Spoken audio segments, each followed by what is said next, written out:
I'm here with the Specialized S-Works Venge of Elia Viviani, the sprinter supreme, if you like, of the Deceunick Quick-Step Floors team. And well, compared to its predecessor, the Venge Vios, this bike has taken something of a slimline diet because it's saved a whopping 460 grams compared to that previous bike.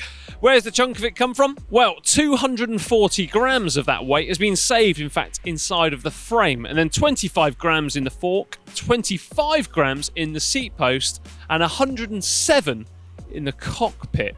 Now, all of that weight loss hasn't actually come at the detriment to performance because apparently there's 40% more compliance in the frame compared to the Venge Vios, and that's across all sizes, importantly. And as well as the fact that apparently it's faster too, both on the open road as well as in the wind tunnel. And then if that's not enough for you, it's got a higher stiffness to weight ratio than ever. Now, I've already touched on the fact that the cockpit has in fact lost a considerable amount of weight compared to the Venge Vios' cockpit, but also what I really like about the Aerofly bars in particular is on the top flat surface here, where traditionally you don't tend to tape up the handlebars. Quite often they can be a little bit slippery on some bars, but these have got a really nice textured finish on them, which, well, I just can't stop touching at the moment, but I must stop.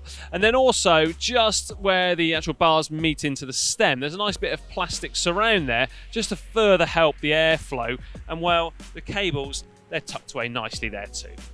Good job. Right, now sticking with the front end of the bike, this is something I really like, and it's the GPS mount, because it actually fits inside of the front plate of the stem and then remains really central on the front end of the bike. Now, for 2019, the squad have actually gone to Brighton GPS units, which is quite a, well, different move, really. I don't think I've ever seen them in the World Tour before. Sticking then with the bars, we've got a pair of sprint shifters fitted onto the drops because, of course, Viviani is a sprinter, so there's no problem at all. He can remain down there on the drops in the heat of the moment, and he can simply flick his switches and choose his gears on the rear of the bike. Now, something else which has changed for the 2019 season is in fact the power meter, because it was a year ago that here at the Tour Down Under I actually spotted a 4i unit being used by both Quick-Step Floors then and also the Bora Hansgrohe team that was branded up as a specialised unit. However, they've actually opted to use the Shimano R9100P unit this year. Wheels wise, we've got Roval CLX50 Rapides, and Roval, if you're unaware, are actually part of Specialized and they make the wheels for them. Now, they're the tubular version and of course fitted with disc brakes on there. Incidentally, for those of you who are really interested, the front rotor is 160mm in diameter and the rear 140mm. Now the hubs, let's get onto them then, shall we? Well, they're fitted with ceramic speed bearings, so just saving a couple of watts here and there. Then the rear hub is actually got DT Swiss internals inside of there, so it's a ratchet mechanism as opposed to a pawl mechanism.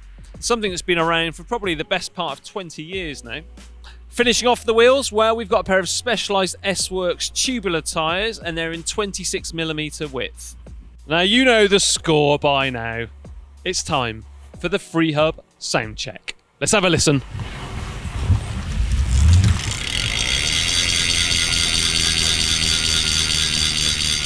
Measurements wise, well, we've got a 125mm long stem, bar width 40 centimeters and saddle height 74 centimeters. And the distance from the tip of the saddle to the center of the handlebars is 57.3 centimeters. And the drop from the saddle to the handlebar is 11.5 centimeters. What about the finishing touches then? Well, first up, the handlebar tape. It's from Supercaz, and it has a gentle textured feel to it, if that makes sense to you. So it's not too rough, but you certainly know it's there. Then it's finished off with some cotton tape here, self-adhesive. Similar sort of tape to actually what we used to use on bikes back in the 70s, before my time, believe it or not. But it does hold in place really, really well. Then we've got a Specialized S-Works Toupe or Toupe carbon railed saddle there. A pair of Tacx carbon fibre bottle cages. And then here, just mounted onto the front derailleur, we've got a K-edge chain catcher. Pretty sure that's different as well, actually, for 2019, thinking about it. Pedals, Shimano 9100 SPDSL.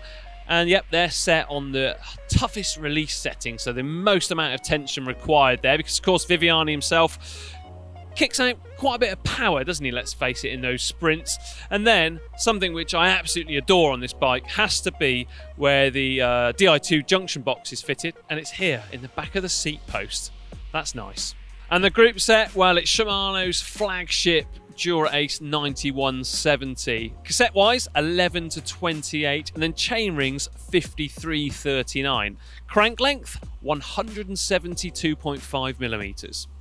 What about the weight then? Well, you're going to have to take my word for this, because as I was weighing the bike, I had a mechanic run out and he asked me if he could borrow the scales. This one comes in at 6.92 kilos. Now, I would hang around and film it again, but there's some ducks just over my shoulder there, and they have seemed to be taking a bit of a liking to me in actual fact, so I don't want to push my luck today. So there we are, the 2019 Specialized S-Works Venge belonging to Elia Viviani. Let me know what you think of it down there in the comment section below. Personally, I give it a big old thumbs up because I prefer this frame, style and shape, and also the colours too. So you know what to do too. Give it a big thumbs up and also share it with your friends. Don't forget to check out the GCN shop at shop.globalcyclingnetwork.com. And now for another great video, how about clicking just down here?